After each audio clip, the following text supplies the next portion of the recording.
absolutely love this problem. It's going to get us into everything we could possibly do with limiting reactants. So first thing we always need is the balanced equation. This is aluminum metal reacting with oxygen gas to produce aluminum oxide. Aluminum is an element, but it's not diatomic. Al. Oxygen gas is a diatomic element. And then the aluminum oxide is ionic. It's a metal, non-metal. So I need charges. Plus 3 minus 2. We got to make her neutral. There we go. Plus 6 minus 6. We balance it now.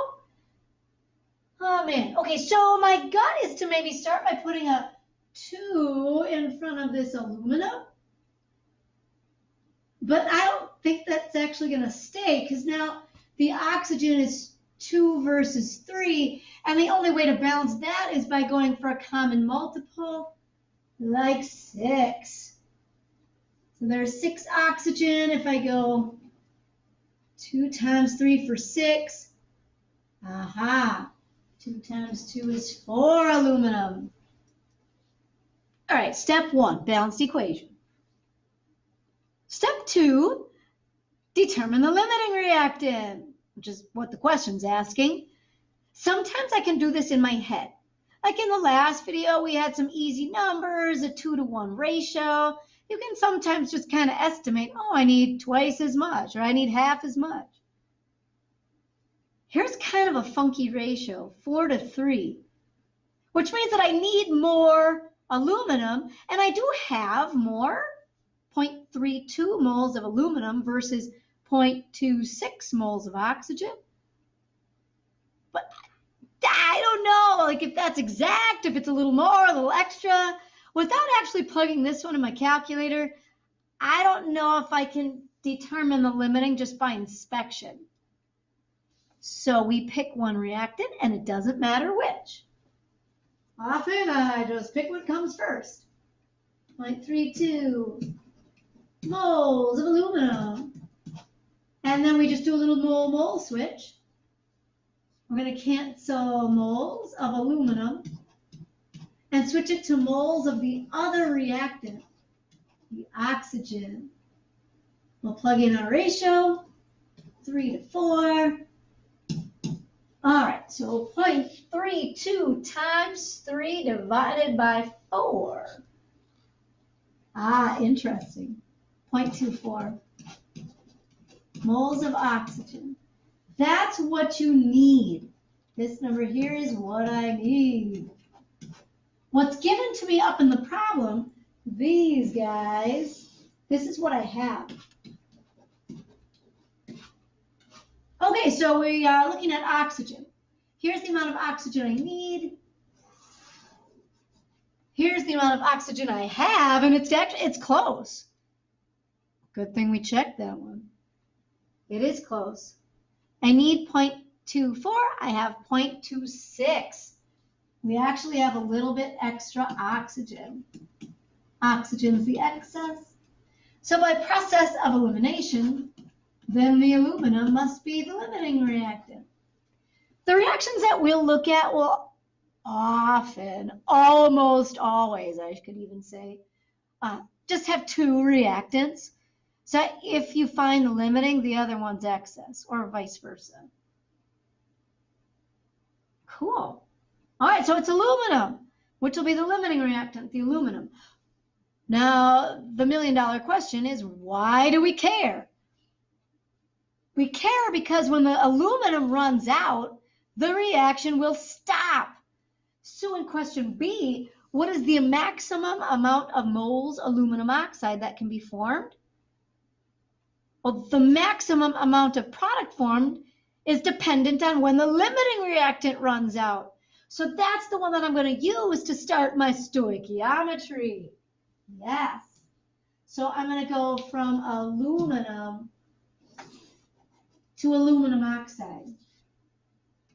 Okay, so we start with the amount of the limiting reactant that we have, which is given to us in the original problem. It's the 0.32 moles of aluminum. It's always the limiting reactant that we use then with our stoichiometry. One thing I love about this problem is that it's all mole. Yes. So I'm going to cancel moles of aluminum. And it just says how many moles of aluminum oxide can be formed. I need to know the limiting reactant so I get the ratio right from the balanced equation. So it's 2 aluminum oxide and 4 aluminum. Wow, that's not so bad. 0.32 times 2 divided by 4. Or 0.32 divided by 2 is a big fat, oh brother, get back here. There we go, 0.16 moles of aluminum oxide. Awesome. See, that wasn't so bad. It's not the math that's hard here, but you just have to understand what the numbers mean. We have to start with the limiting reactant because when the aluminum runs out, we can't make any more aluminum oxide. So the maximum amount of product formed is dependent on the limiting reactant. Other little things we can do with our limiting reactant, we can determine the moles of the excess reactant that will be used. So this time we're just going to switch from our limiting reactant to our excess. This is my limiting, this was my excess. How much of the limiting will be used? Okay, so it's just mole stoichiometry, always starting with the limiting. 0.32 moles of aluminum, my limiting reactant. There we go. This time I'll cancel moles of aluminum and switch it to moles of oxygen. The ratio in the equation is 3 to 4. Hi, and as I'm looking up there, I noticed that we kind of already did this. Hey, check it out. Just by chance, when I did that whole limiting reactant calculation in part A, I picked the aluminum. I wouldn't have had to, just by chance I did. And so we kind of already did this.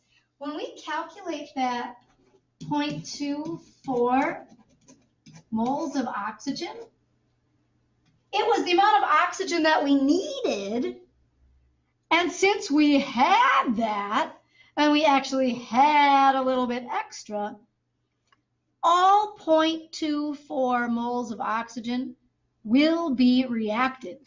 That will all be consumed or used. Sometimes they'll say consumed. Sometimes they'll use the word reacted. They might say, how much of the excess is used? How much of the excess is consumed? How much of the excess is reacted? It's dependent on the limiting reactant. It runs the show. It determines how much product is formed and how much oxygen is used. Because when the aluminum runs out, the reaction stops. And at that point, here's the amount of oxygen that I would have used. Which then makes the last question pretty easy. How many moles of the excess reactant will be left over after the reaction is complete? All we need to do is subtract. So if you go back up to the original problem, here's the amount of oxygen that we have. We have 0.26, but we're not going to use all of that. So a very difficult math here. 0.26 moles of oxygen. That's the amount that I have. And we're just going to subtract the amount that gets used. Minus 0.24 moles of oxygen used. Reacted, consumed. All you do is subtract.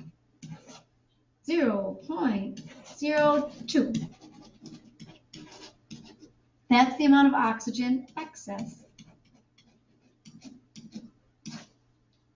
What do you know? Gosh, I love problems like this.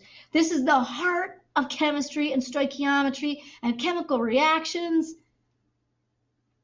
If you can do this kind of problem with just simple mole-mole ratios, you can do anything I'd give you. Which will take it one step further then in the next videos and start throwing some grams in there. But this is the meat and potatoes of limiting reactants. If you can do this, you're in a great place. If there's anything here that's a little fishy for you, then maybe that's like a red light to come and see me.